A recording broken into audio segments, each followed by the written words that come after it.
নমস্কার বন্ধুরা, আমি মন্দিরা। আজ নিয়ে চলে এসেছি অন্য একটি রেসিপি। আজ বন্ধুরা আমি বানিয়েছি জলপাইয়ের আচার। আপনারা আশা রাখবো স্কিপ না করে পুরো ভিডিওটা দেখবেন। জলপাইয়ের আচার করব বলে কড়া বসিয়ে অল্প সামান্য পরিমাণে আমি একটু সাদা তেল দিয়ে দিয়েছি। তেলটা গরম হয়ে এসছে আমার। এবার এর মধ্যে বন্ধুরা আমি দিয়ে দিলাম 5 ফোড়ন আর শুকনো লঙ্কা আমি দিয়ে দিলাম। একটু সুন্দর স্মেল বেরোলো। এবার আমি দিয়ে দিলাম এখানে কেটে রাখা জলপাইয়ের টুকরোগুলো। দিয়ে আমি একটু খুন্তি দিয়ে ভালো করে নাড়াচাড়া করে নিলাম। জলপাইয়ের আচারটা কিন্তু বন্ধুরা খেতে খুবই ভালো লাগে। শীতের দুপুরে ছাদে কিংবা মাঠে বসে কিন্তু বেশ খেলে জমে যায়। এই যে বেশ সুন্দর করে আমি নাড়াচাড়া করে নিলাম। এবার দিয়ে দেবো অল্প পরিমাণে একটু হলুদ গুঁড়ো দিয়ে আবার বেশ খানিকক্ষণ নাড়াচাড়া করে নিলাম।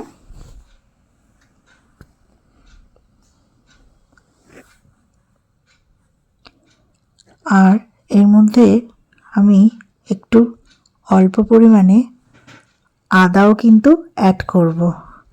আদা বাটা আমি এর মধ্যে অ্যাড করব। আপনারা চাইলে আদা কুচিও দিতে পারেন। দিয়ে আবার ভালোভাবে আমি নেড়ে চেড়ে নিলাম। এই জলপাইয়ের আচারটা টক টক মিষ্টি মিষ্টি খেতেই কিন্তু বেশি ভালো লাগে। অল্প পরিমাণে আমি নুন দিলাম, দিয়ে আবার নেড়ে চেড়ে নিলাম।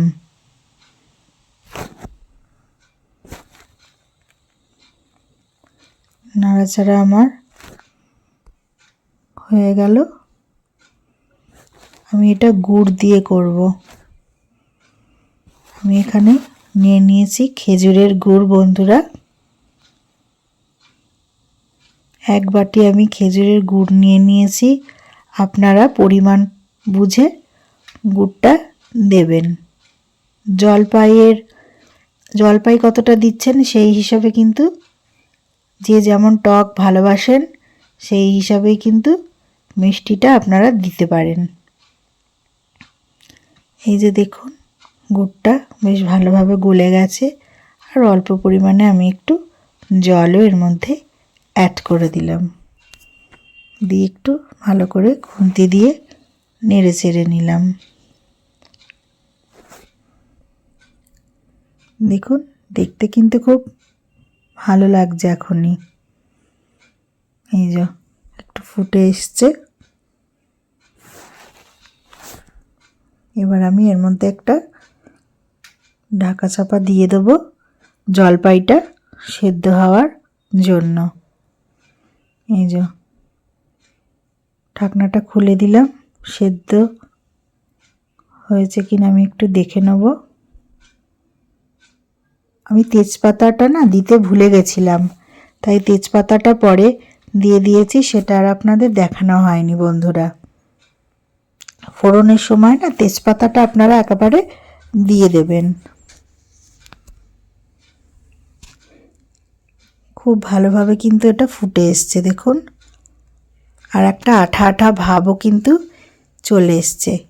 এখানে আমি দিয়ে দিলাম ভাজা মশলা আর বিট নুন। আমি এখানে বন্ধুরা দিয়েছি। বিট নুন দিলে না খেতে একটা অন্যরকমই কিন্তু স্বাদ আসে এই আচারটায়। দিয়ে আবারও আমি খুব ভালোভাবে নেড়ে চেড়ে নিচ্ছি। দেখুন কতটা সুন্দর একটা ঘন ভাব চলে এসছে। দেখতেও কিন্তু খুব ভালো হয়েছে।